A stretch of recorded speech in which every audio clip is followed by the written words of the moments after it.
Raúl, cuando me pasaste este cuadro, lo primero que te dije fue, ¿cómo vas a tener esto acá?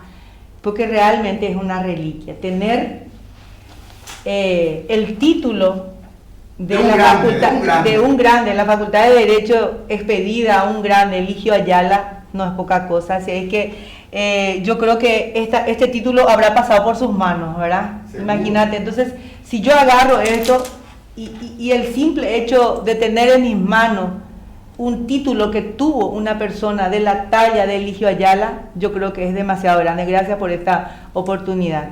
Y la persona que confió en tu persona, entonces hizo bien, así que le paso acá al señor Víctor para que vea también. Sí, yo ya lo vi esto. Quiero decir que yo tuve la oportunidad, la felicidad de trabajar con una persona, de ser alumno de una persona que trabajó en realidad con Eusebio Ayala, pero que conoció muy bien también a Eligio Ayala.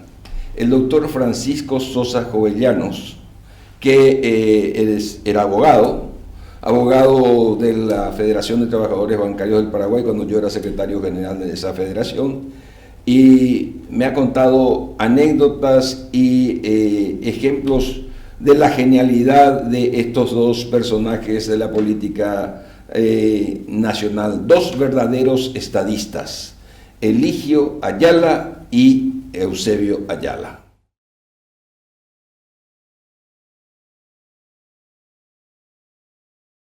Señor juez, usted su plazo venció y usted no está dictando resolución, por lo tanto usted va a ser denunciado al jurado de enjuiciamiento de magistrado. Ese cruzamiento hizo que por primera vez en la historia de Paraguay hoy le tengamos a un ex contralor como Rubén Velázquez, su secretaria Vid, que trabajaba 27 horas al día con condenas. Le tenemos a Luis Riar, que fue ministro de Educación con condena firme, estamos hablando. Al mecánico de oro en uno de sus procesos, no en el otro, en donde él fue condenado y quedó con condena firme. A otros altos funcionarios del Ministerio de Hacienda con condena firme. Hoy están en pleno juicio oral el exdiputado Óscar Venancio Núñez, que robó 55 mil millones de guaraníes, junto con el ex gobernador también Rubén Rusillón, que hoy es candidato a diputado, y su esposa. Tenemos en juicio oral al ex fiscal general del Estado, le tenemos a juicio oral al ex ministro de la Corte, Óscar Bajat. Yo te puedo citar esto que se está dando en este periodo, que nunca antes hubo. Y cómo nosotros logramos, cuando decimos, ¿cómo vas a combatir esto? Y no sé cómo voy a hacer. Pero sí te puedo contar que me ocupé de algo con mis compañeros, de lo que a todos les preocupaba y nadie se ocupaba. Muchas veces es entrar en el problema, mirar cómo está el tema, inventar y reinventarte cómo vas a hacer frente. Mientras haya corrupción, Víctor, sin castigo, entonces nosotros vamos a tener que, tenemos que, la regla es la impunidad, y cuando la regla es la impunidad, el caldo de cultivo es para el corrupto, que quiere un cargo para robar. Nosotros estamos haciendo esa parte, y yo te invito a entrar en la plataforma de la Coordinadora de Abogados del Paraguay, que es una plataforma también que te va a mostrar cómo nosotros cargamos todos esos urgimientos, todo lo que vamos diciendo, mes a mes, día por día. Vos tenés ahí la nota. Esa nota hacemos un compendio y todos los meses le mandamos a los ministros, a cada uno de los ministros, a decir, estos urgimientos hicimos, estos expedientes están en peligro de extinción, y lo mismo hacemos al fiscal general del Estado. ¿Cómo hicimos cuando nadie se ocupó? Y yo te puedo decir, yo no soy ONG, yo no tengo recursos económicos, tenemos donaciones que nos hacen los mismos compañeros para poder pagarle a una chica que me trabaja. Yo no cobro, yo no vivo de la lucha, gracias a Dios tengo mis recursos, tengo una colega que me ayuda y una secretaria en comunicaciones, y con esos recursos más todo el respaldo de los compañeros de la sociedad civil y de los colegas, que muchas veces dicen, yo no me quiero meter en muchas veces, porque muchas veces es porque no tiene tiempo, otro es por el temor, etcétera, pero con pocas personas nosotros estamos desmantelando todo lo que está pasando en Paraguay. Hace poco conseguimos la condena de 2 exministros, Rodi Adán Godoy y Enzo Cardoso, 10 años y 7 años de cárcel tienen. 68.000 millones de guaraníes robaron. Entiendo. Así es que ese es el trabajo que yo... una actividad loable, sobre todo se trata de no dejar en el olvido los procesos, a darle un seguimiento, presionar, etcétera, me parece muy bien. Todavía creo que deben haber, todo eso debe ir acompañado de políticas que eviten la corrupción. O sea, estamos hablando solamente del castigo a la corrupción, deben haber políticas que eviten la corrupción. Totalmente. Pero, y por eso te pregunto ahora, no sé si tenemos tiempo todavía, en la relación de corrupción existe el corrupto, la corrupta y el corruptor, la corruptora, ¿no? Generalmente y por definición el corruptor es el que lleva el mayor beneficio en la relación de corrupción. ¿Cierto? Si yo te corrompo o ya eres luego corrupta, hipotéticamente estoy hablando, por supuesto, y te pago 5 millones de guaraníes para que hagas algo dentro del sector público que no está ajustado a la ley, significa que yo, el corruptor, voy a ganar mucho más que 5 millones, no voy a ganar 2.500.000 ni 1 millón, voy a sacar cientos de miles tal vez, yo soy el más beneficiado. Una vez le hicieron esa pregunta, ya que nombraste ¿cómo se llama?, a Transparencia Internacional. Esa pregunta se la hizo el ex vicepresidente norteamericano Al Gore. Le preguntó cuáles son los sectores económicos más corruptores que existen. Y creo que, ya no recuerdo bien porque eso ocurrió alrededor de los años 2000, más o menos, hace 23 años. No le contestaron durante un tiempo, pero después salió, era evidente que los sectores económicos más corruptores son el sector de la construcción, el sector de la energía, petróleo, y el sector de la venta de armas. ¿Cómo hacer para castigar también al corruptor y no solamente al corrupto, e incluso darle mayor pena? ¿Eso está contemplado ya en la ley? Claro. Y en todo caso, ¿qué hacer? Porque generalmente estamos hablando de grupos poderosísimos. Los gremios de la construcción son grupos de mucho dinero, mucho poder político también. Los gremios ni qué decir, las grandes compañías petroleras y también los sectores vendedores de armas que viven de los conflictos son muy corruptores. Entonces, ¿cómo hacer para enfrentar a esos gigantes también? Bueno, realmente mientras vos estabas hablando yo estaba haciendo esa pregunta también, ¿verdad? ¿Cómo vamos a hacer para combatir eso que decís? Está todo tipificado. O sea que acá no hay una ley que nosotros podamos decir, ¿sabes qué? Para castigar al corruptor, necesitamos una ley. Están todas las leyes. Pero no llegamos a eso. Es más, lo que yo te digo que las empresas siempre son las más, digamos, corruptas, porque la corrupción está la corrupción pública y está la corrupción privada. Evidentemente, y se da un hecho muy singular y peculiar también, no solamente acá en Paraguay, sino que también a nivel mundial, en donde las empresas que eran las que iban y ofertaban, ¿verdad? Hablaba con el funcionario y le decía, hay un plus, esto pasó con la Bayato, o sea, pasó con grandes empresas que cayeron, todas las rutas que cayeron, ¿verdad? Y vamos a irnos a Paraguay, ocurre lo mismo, ¿verdad? La coima que se paga al funcionario para que entre una licitación y para que después hagan construcciones que directamente no funcionan, ¿verdad?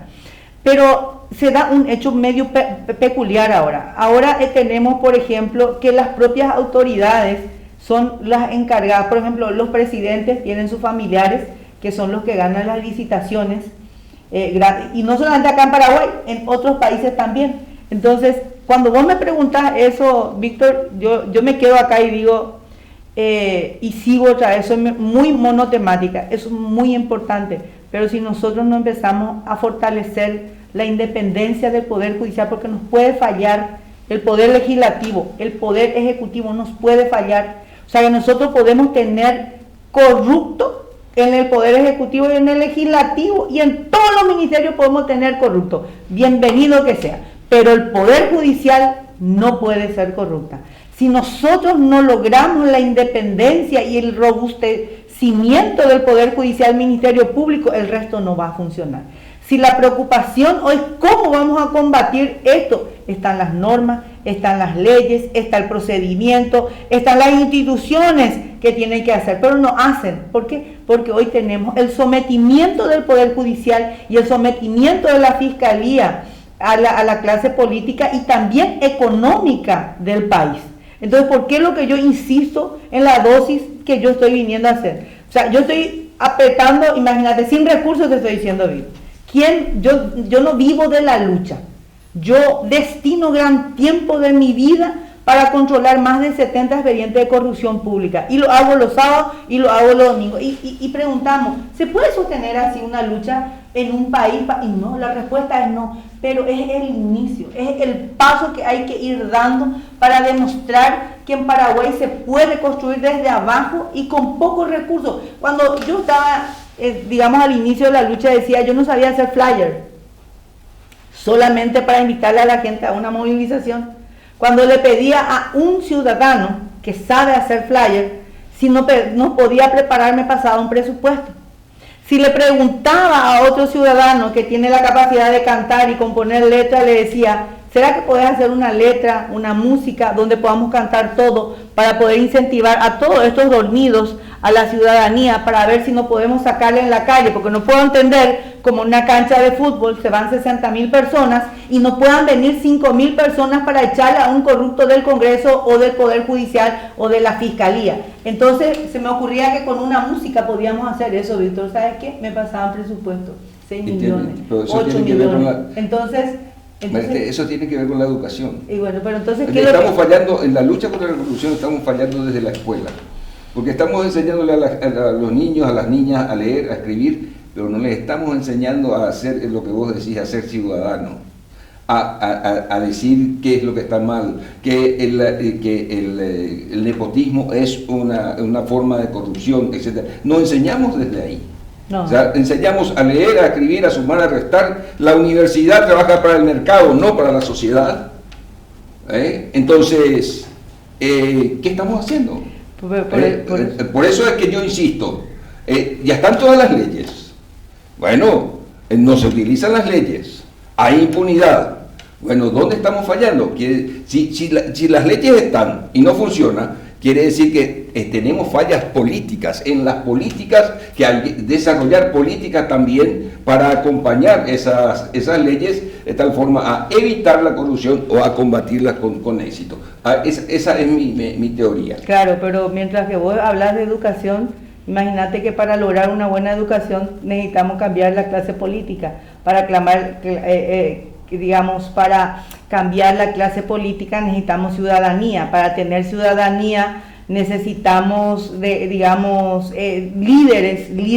sanos que puedan guiar esto y que puedan parapetarse en el Poder Judicial, porque nosotros, si esto puede cambiar en 100 años, puede ser para peor o para mejor.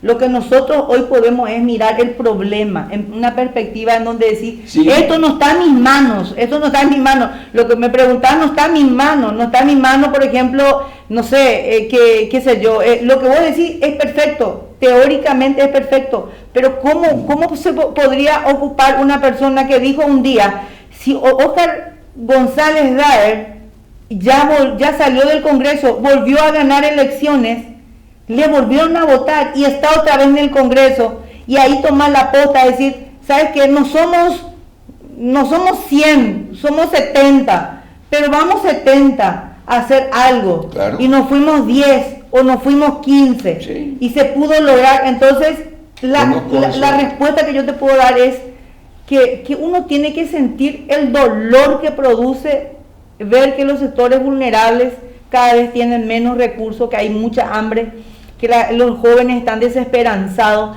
que nuestros compatriotas están saliendo del país, que tenés que agarrar y decir, yo puedo hacer esto, ¿y dónde? No sé, en mi comunidad, ¿qué haces? Limpiar la cuadra, limpiar la plaza, eso ya está ayudando a construir.